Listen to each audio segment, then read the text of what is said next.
Sir, ಇವತ್ತು ರಾಜ್ಯಸಭೆಯಲ್ಲಿ ಒಂದು ವಿಚಾರ ಪ್ರಸ್ತಾಪ ಆಗಿದೆ. ಡಿ.ಕೆ. ಶಿವಕುಮಾರ್ ಅವರು ಒಂದು ಖಾಸಗಿ ವಾಹಿನಿಯಲ್ಲಿ ಹೇಳಿಕೆ ಕೊಡುವಂತಹ ಸಂದರ್ಭದಲ್ಲಿ ಸಂವಿಧಾನ ಬದಲಾವಣೆ ಆಗುತ್ತೆ ಅಂದ್ರೆ ಮುಸ್ಲಿಂ ಮೀಸಲಾತಿ ಕೊಡುವಂತಹ ವಿಚಾರದಲ್ಲಿ ಸಮರ್ಥಿಸಿಕೊಟ್ಟು ಸಂವಿಧಾನ ಬದಲಾವಣೆ ಆಗುತ್ತೆ ಮುಂದೆ ಅನ್ನುವಂಥದ್ದು ಹೇಳ್ತಾರೆ.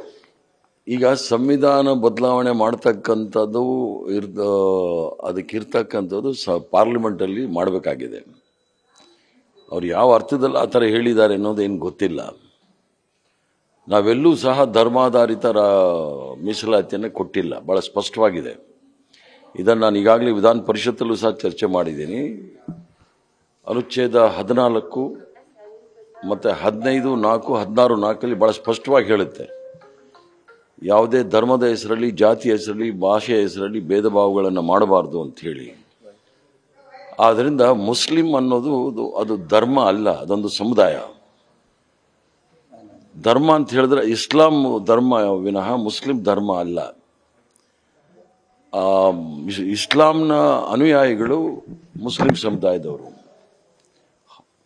ಸಂವಿಧಾನದಲ್ಲಿ 16(4) ಏನು ಹೇಳುತ್ತೆ ಅಂದರೆ, ಶೈಕ್ಷಣಿಕವಾಗಿ, ಸಾಮಾಜಿಕವಾಗಿ ಹಿಂದುಳಿದವರಿಗೆ ನಾವು ಮೀಸಲಾತಿಯನ್ನು ಕೊಡಬೇಕು ಅಂತೇಳಿ ನಾವು ಈಗಾಗಲೇ ಅದನ್ನು ಮಾಡಿದ್ದೀವಿ.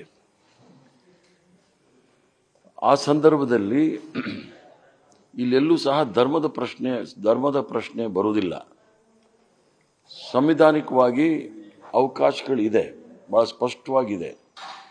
ನಾವೆಲ್ಲೂ ಸಹ ಧರ್ಮದ ಹೆಸರಲ್ಲಿ ಅಲ್ಲಿ ಮೀಸಲಾತಿಯನ್ನು ಕೊಟ್ಟಿಲ್ಲ. ಕರ್ನಾಟಕ ರಾಜ್ಯದಲ್ಲಿ 1977ನೇ ಇಸ್ವಿಯಿಂದ 93ವರೆಗೂ ಸಹ 3-4 ಆಯೋಗಗಳು ಬಂತು. ಒಂದು ಹಾವನೂರು ಆಯೋಗ, ವೆಂಕಟಸ್ವಾಮಿ ಆಯೋಗ, ಚಿನ್ನಪ್ಪರೆಡ್ಡಿ ಆಯೋಗ ಮತ್ತು ಪ್ರೊಫೆಸರ್ ಇವ್ರದ್ದು ಆಯೋಗಗಳು 4 ಆಯೋಗ ಬಂದಿದೆ. ಆಯೋಗದಲ್ಲಿ ಬಹಳ ಸ್ಪಷ್ಟವಾಗಿ ಹೇಳಿದೆ, ಶೈಕ್ಷಣಿಕವಾಗಿ ಮತ್ತು ಸಾಮಾಜಿಕವಾಗಿ ಹಿಂದುಳಿದವರಿಗೆ ಇವರೆಲ್ಲರೂ ಸಹ ಹಿಂದುಳಿದ ವರ್ಗಕ್ಕೆ ಬರ್ತಾರೆ ಅಂತ ಆಯೋಗದ ತೀರ್ಮಾನ. 1993 Indira Sahni versus union of ಇಂಡಿಯಾದ ಕೇಸಲ್ಲಿ ಬಹಳ ಸ್ಪಷ್ಟವಾಗಿ ಸುಪ್ರೀಂ ಕೋರ್ಟ್ ಒಂದು ನಿರ್ದೇಶನ ಕೊಟ್ಟಿದೆ. ಎಥ್ನೋಗ್ರಾಫಿಕ್ ಸ್ಟಡಿ, ಇಲ್ಲಾಂದ್ರೆ ಕುಲಶಾಸ್ತ್ರ ಅಧ್ಯಯನವನ್ನು ಮಾಡಲಿಕ್ಕೆ ಪ್ರತಿ ರಾಜ್ಯದಲ್ಲೂ ಸಹ ಕಡ್ಡಾಯವಾಗಿ ಹಿಂದುಳಿದ ವರ್ಗದ ಆಯೋಗವನ್ನು ರಚನೆ ಮಾಡಬೇಕು. ಆ ಆಯೋಗ ಏನು ತೀರ್ಮಾನ ಮಾಡುತ್ತೆ ಅದರ ಅನುಗುಣವಾಗಿ ನಾವು ಮೀಸಲಾತಿಯನ್ನು ಕೊಡಬೇಕು ಅಂತ ಹೇಳಿ. ಆದ್ರಿಂದ ಎಲ್ಲ ಆಯೋಗಗಳು ಕೂಡ ಕರ್ನಾಟಕ ರಾಜ್ಯದಲ್ಲಿ ಮುಸ್ಲಿಂ ಸಮುದಾಯದಲ್ಲಿ ಇರ್ತಕ್ಕಂಥ ಹಿಂದುಳಿದ ವರ್ಗದವರಿಗೆ ಮೀಸಲಾತಿ ಕೊಡಬೇಕು ಅಂತ ಬಹಳ ಸ್ಪಷ್ಟವಾಗಿ ಹೇಳಿದೆ. ಅದಲ್ಲದೆ ಕೇಂದ್ರ ಸರ್ಕಾರದಲ್ಲೂ ಸಹ 4 ಪಂಗಡಗಳನ್ನು ಬಿಟ್ಟು ಬಾಕಿ ಎಲ್ಲ ಮುಸ್ಲಿಂ ಸಮುದಾಯದವರಿಗೆ ಮೀಸಲಾತಿಯನ್ನು ಕೊಟ್ಟಿದೆ.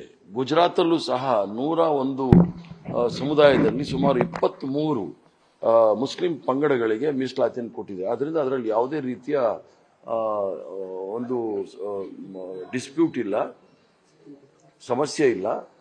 ರಾಜಕಾರಣಕ್ಕೋಸ್ಕರ ಕೆಲವರು ಮಾಡ್ತಾ ಇದ್ದಾರೆ. ಆದ್ರಿಂದ ಅದರಲ್ಲಿ ಸಂವಿಧಾನವನ್ನು ಬದಲಾವಣೆ ಮಾಡಬೇಕು ಅನ್ನೋದೇನೂ ಇಲ್ಲ. ಸಂವಿಧಾನದಲ್ಲಿ ಈಗಾಗಲೇ ಇವೆಲ್ಲವೂ ಸಹ ಅಡಕವಾಗಿದೆ.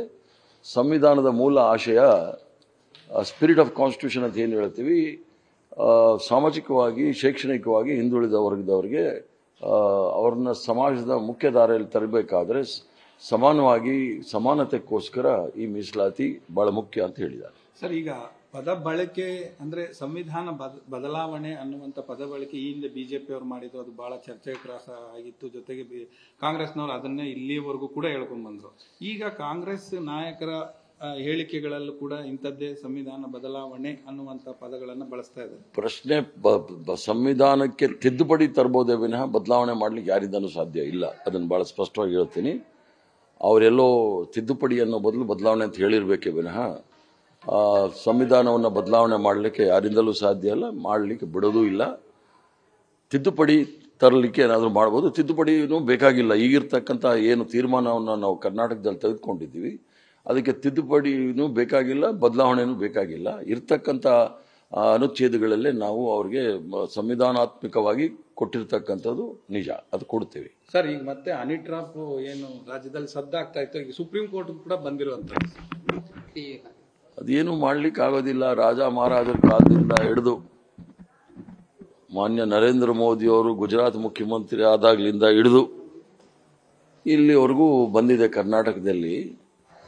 ಅದು ಮಾನ್ಯ ಬಿಜೆಪಿ ಅಧ್ಯಕ್ಷರು ಕೂಡ ಬಾಂಬೆ ಬಾಯ್ಸ್ ಅದನ್ನು ಕೂಡ ಕೆಲವರೆಲ್ಲ ಹೋಗಿ ಇಂಜಂಕ್ಷನ್ ಆರ್ಡರ್ ತಗೊಂಡು ನಮಗೆ ಕೆಟ್ಟ ಹೆಸರು ಬರುತ್ತೆ ಅಂತ ಎಷ್ಟು ಕೇಸ್ಗಳಿದೆ ನೋಡಿ. ಅಲ್ಲಿ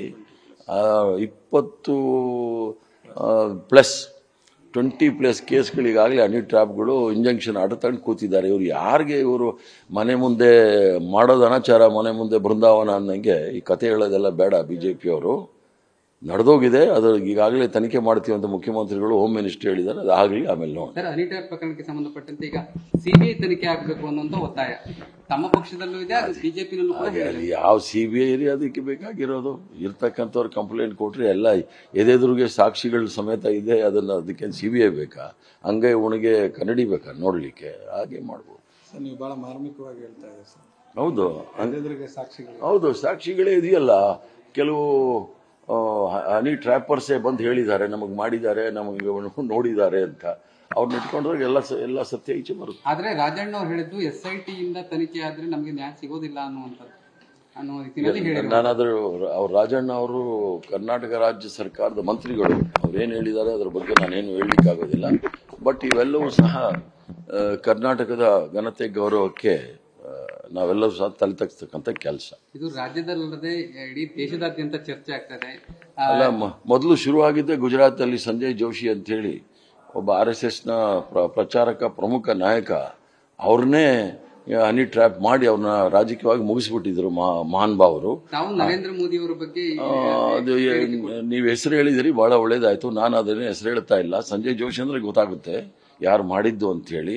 ಇವೆಲ್ಲ ನಡೆದೋಗಿದೆ. ಒಂದು ಹೆಣ್ಮಗಳಿಗೆ ಅವ್ರನ್ನ ರಕ್ಷಣೆಗೋಸ್ಕರ STF ಕೂಡ ಕೊಟ್ಟಿದ್ದಾರೆ ಗುಜರಾತಲ್ಲಿ. ಆ ಥರ ಕೆಲಸಗಳೇನು ಕರ್ನಾಟಕದಲ್ಲಿ ಆಗಿಲ್ಲ. STF ಅಂದರೆ ಸ್ಪೆಷಲ್ ಟಾಸ್ಕ್ ಫೋರ್ಸ್, ಏನೋ ಭಯೋತ್ಪಾದಕರಿಗೆ ಇವ್ರನ್ನೆಲ್ಲ ನಿಗ್ರಹ ಮಾಡ್ಲಿಕ್ಕೆ ಇರ್ತಕ್ಕಂಥದ್ದನ್ನ ಒಂದು ಹೆಣ್ಮಗಳಿಗೆ ರಕ್ಷಣೆ ಕೊಡ್ಲಿಕ್ಕೆ ಅಂತ. ಅದು ಹೆಸರು ಬೇಕಾದ್ರೂ ಹೇಳ್ತೀನಿ. ಆದ್ರಿಂದ ದೇಶದಲ್ಲಿ ಇದು ಒಳ್ಳೆ ಬೆಳವಣಿಗೆ ಅಲ್ಲ. ನ್ಯೂಸ್ ಫಸ್ಟ್, ನಿರ್ಭೀತಿಯಿಂದ ನಿಮ್ಮ ಪರವಾಗಿ.